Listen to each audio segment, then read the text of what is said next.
Smart devices आणि CCTV कॅमेरे खरोखरच कसे हॅक केले जातात? चला, आज या संपूर्ण प्रक्रियेच्या मुळाशी जाऊया आणि या तांत्रिक विश्लेषणातून सत्य समजून घेऊया.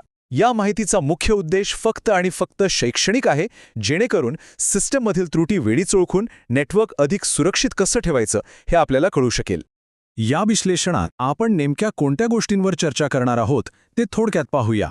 आपण द इल्युजन ऑफ सिक्युरिटीपासून सुरुवात करून वायफाय नेटवर्क टार्गेट करणे, स्कॅनिंग आणि आयडेंटिफिकेशन, नेटवर्कमधील त्रुटी तपासणे, ही संपूर्ण हॅकिंग प्रोसेस कशी चालते आणि सर्वात शेवटी हे स्मार्ट डिव्हाइसेस सुरक्षित कसे करायचे या क्रमाने पुढे जाणार आहोत. तर सुरुवात करूया पहिल्या भागापासून, द इल्युजन ऑफ सिक्युरिटी.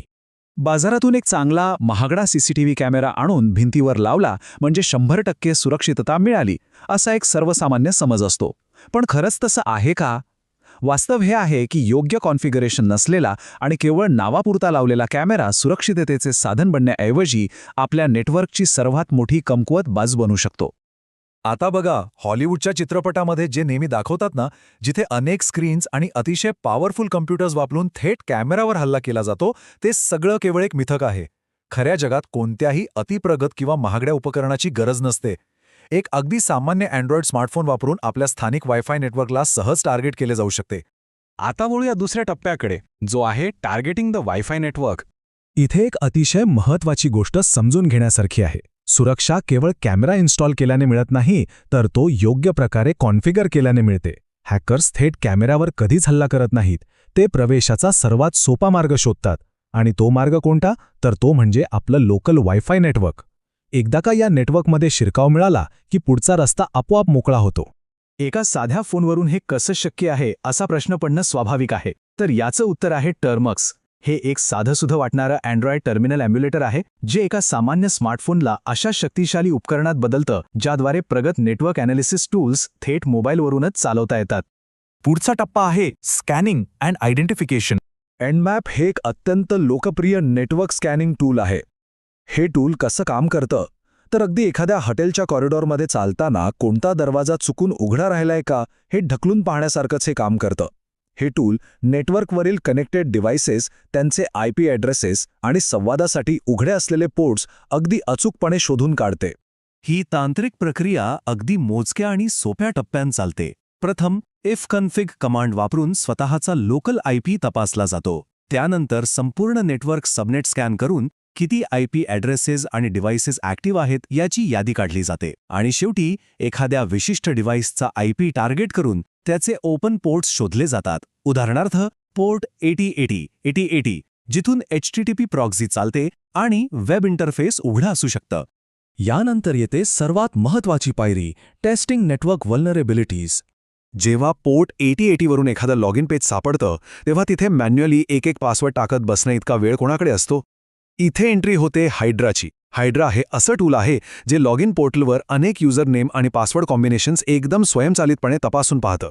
यासाठी आधीच तयार असलेल्या एका वर्ड लिस्टचा वापर करून एकापाठोपाठ 1000 पासवर्ड्स वेगाने टेस्ट केले जातात. पण खरी गोम इथेच आहे. हे सगळे आधुनिक टूल्स फक्त आणि फक्त तेव्हाच यशस्वी होतात जेव्हा मानवी चूक होते. उपकरणे इन्स्टॉल केली जातात, पण त्यांचे ॲडमिन सारखे असलेले डिफॉल्ट युजरनेम आणि 1 2 3 4 सारखे अतिशय सोपे असलेले पासवर्ड्स बदलण्याची तसदीच घेतली जात नाही. हीच ती सर्वात मोठी कमकुवत बाजू आहे, जिचा पुरेपूर फायदा हे टूल्स घेतात. आत्तापर्यंत जे आपण पाहिलं त्याचा एक धांडोळा घेऊया, द सिस्टमॅटिक हॅकिंग प्रोसेस. ही कोणतीही जादू नाहीये, हे लक्षात घ्या. ही एक अत्यंत लॉजिकल आणि सिस्टमॅटिक प्रोसेस आहे. सुरुवातीला fconfig-द्वारे नेटवर्क समजून घेणे, त्यानंतर nmap वापरून डिव्हाइसेस आणि ओपन पोर्ट्सचं विश्लेषण करणे, आणि शेवटी हायड्राद्वारे कमकुवत पासवर्ड्सवर ऑटोमॅटिक लॉगिनची टेस्टिंग करणे. हा पूर्णपणे एक तांत्रिक आणि अभ्यासपूर्ण प्रवास आहे. आता या सगळ्यावर उपाय काय? सिक्युरिंग स्मार्ट डिव्हाइसेस. यात घाबरून जाण्याचं काहीच कारण नाही. फक्त काही महत्त्वपूर्ण आणि सोपे बचावात्मक उपाय करणं गरजेचं आहे. सर्वात पहिलं काम, उपकरणाचे डिफॉल्ट युजरनेम आणि पासवर्ड त्वरित बदलणे. नेहमी मजबूत आणि युनिक पासवर्डचाच वापर करणे. वायफाय नेटवर्क पूर्णपणे सुरक्षित ठेवणे आणि डिव्हाइसेसना इंटरनेटवरून कोणताही अनावश्यक पब्लिक ॲक्सेस न देणे. हे साधे पण अत्यंत प्रभावी नियम पाळल्यास कोणतेही ऑटोमेटेड टूल्स नेटवर्कवर कधीही यशस्वी होऊ शकणार नाहीत.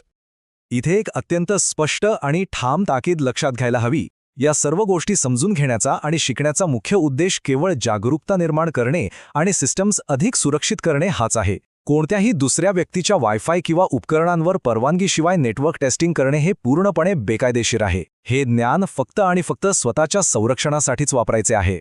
शेवटी जाता जाता एका महत्त्वाच्या प्रश्नावर नक्की विचार करायला हवा. स्थानिक नेटवर्कशी जोडलेले CCTV किंवा स्मार्ट डिव्हाइसेस खरोखरच संरक्षण करण्यासाठी योग्य पद्धतीने कॉन्फिगर केले आहेत की ते अगदी शांतपणे हॅकर्ससाठी मुख्य दरवाजा सताळ उघडा ठेवत आहेत? आपल्या सुरक्षितेची खात्री आजच करा. या विश्लेषणात सहभागी झाल्याबद्दल धन्यवाद.